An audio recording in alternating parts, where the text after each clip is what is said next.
joining us now, live from New York City, Liz Peek. Liz, good to have you with us. Morning. Thanks for having me. Always good to have you, Liz. And, of course, you know what? I got to remind you of the conversation we had way back 2 years ago when I told you Trump was going to win the nomination, get elected president, and you said not. So I just want to remind you of that. I have to credit you with being one of the first on the Trump train. There's no question about it, and one of its most durable passengers. I am a durable passenger. If we added up all the times I went on the on CNN or BBC or other cable networks and or the radio or whatever I did in defending him over the whole course of this campaign, we could pull some of the archives. Some of them are pretty funny, actually, especially because I was in Trump Tower, you know, that famous scene where he came down the escalator where he made his announcement, and we carried that live. And, like, there was nobody there.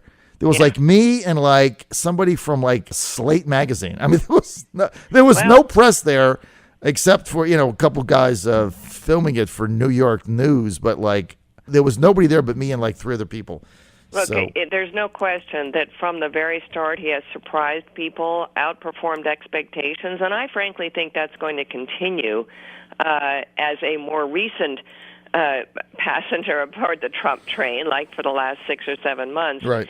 I have been increasingly enthusiastic about what he's doing, and I'm equally horrified by the universal panning that his every move continues to get from the liberal press. But I guess that's just not going to change. So, you know, Trump, I think, is in underway now in figuring out how basically to bypass the mainstream media. And I think it's a very dangerous thing for the mainstream media. I don't think they get it, that they are basically being left behind. And I don't mean that they should abandon their critical eye, that they should needlessly celebrate his every move. But, you know, today you open the New York Times and the front page articles are all negative about, you know, 1,000 jobs may stay, but more are going to go, et cetera. I mean, at some point, you know, I know people who just have stopped reading the New York Times because it's so, frankly, it's so boring. There is such a one-note Nelly. And more importantly, Trump has figured out a way to go direct to the people. And I think that's genius. I think he's going to set an entire new standard for how a president communicates with America. They don't need to have CNN or the New York Times explaining to them what Trump is saying. They can understand him by themselves. It's a new world order in the media, Liz. There's no is. question. We're with Liz Peek, and you can read Liz on foxnews.com and the Fiscal Times. You can also follow her on Twitter at Liz Peek. And she had a column out the other day analyzing the media. So you can go to foxnews.com or the Fiscal Times. Liz, your piece, excellent.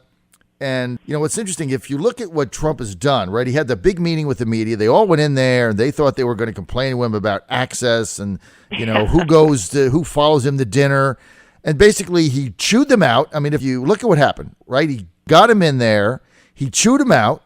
He told them he didn't need them. He threw them out of his office and then sent out a video and got 20 million views. I mean, that's the thing. You know, I don't know how many of your listeners watched the Thanksgiving Day message or his transition message, but the truth is it was great. I mean, it was well written. It was well delivered.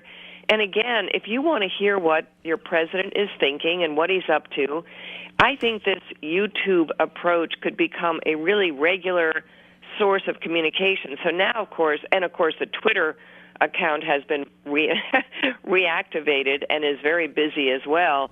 So the media is now saying to themselves, well, wait a minute, do we have to cover the Twitter account? Do we have to report on what? The answer is yes, of course they do, because if they don't, it looks unbelievably stupid. And by the way, Donald Trump does dish a lot on Twitter about important things. I was amused to see this morning that the Government Ethics Office, an official agency of the United States government, which is consumed with ethical issues confronting the White House and other people in government, actually tweeted about Donald Trump's decision to leave his business, about, you know, congratulations, what a great idea. But so is this going to become the norm that even legal advisors now are tweeting their opinion of what you're doing? It's really crazy. But, look, as I say, he has turned the clock forward on how people interact with their president, just as FDR had these fireside chats where he went directly to the American people via the networks, of course, at that time, and radio, and talked to Americans. So will Donald Trump go direct to the people. And look, all of this could not happen except that the media has fallen into total disrepute with Americans. I mean, their standing now is below every institution in the country other than big business. So that tells you a lot. It's even below, I think actually now we're below Congress. Imagine that. So people really don't trust the media. They think they completely disregard a fair assessment of the news of the day, and it has really cost them, and it's going to cost them even more. Well, look, they were so discredited during this campaign. The lies were unbelievable. And even now, you're right. I mean, it's like they don't get it. They're still doing the same thing. And I can give you a personal example, right? I went on CNN probably 50 times. Every time I went on, I said, Trump is going to win. And multiple times they said, well, if he wins, we will have you back, all right? After the election. And I would end every interview with, he's going to win, Wisconsin, Michigan, Pennsylvania, all the Romney states, they cut me off. I mean, you go back, I got 50 of these, right? They haven't invited me back. So I keep emailing them. I said, when am I going to come back? If you keep talking about it, they'll be shamed into doing it. But my guess is they're so embarrassed. But here's what they should really be embarrassed about. I don't know what you were watching on election night. Excuse me. I had to write for Fox about the outcome of the election, so I was kind of surfing the channels and watching. I was appalled at the ignorance of the people talking about the voting. What I mean is, for example, I was watching maybe CBS as various counties from Ohio began to come in, and literally one of these people was saying, well, wait a minute, that's a blue county. How can that be going for Trump, a working class county? And to the point that here it is, the night of the election, and they really didn't understand what was going on. So it isn't just that they were on the wrong side of history. They didn't understand the history. They don't get it. And I think, I really, I'm appalled that this group of self-important, supposedly brainiacs that are charged with sort of giving Americans the news of the day and the sort of pointing them in the right direction in terms of understanding the news of the day, truly were so on their back feet. And here's an anecdote that sort of also goes to that point. I met a fellow from The Economist. I think he's their top guy here in New York recently, and we were talking about the Brexit decision, which, as you know, was sort of a heads up that all was not normal universally, globally, in terms of how voters were behaving. And he said, and I said, hey, I actually thought it would go the way it did, and I wrote about that. And he said, wow, we didn't have a single person at The Economist who could even have imagined that the vote was going to be for leaving the EU. And he looked at me and he said, I kind of worry about that because maybe it means we're out of touch. And I was like, yeah, I think that does I think that is the message there. If not a single person on this very prestigious magazine staff even imagined it could go the other way, and that's, by the way, the same situation we have at CNN and New York Times and so forth. I mean, they really failed, and I think their failure should be called out and noted for what it was, which was a total lack of understanding of what goes on in most of the country. You are so right. You have just nailed it.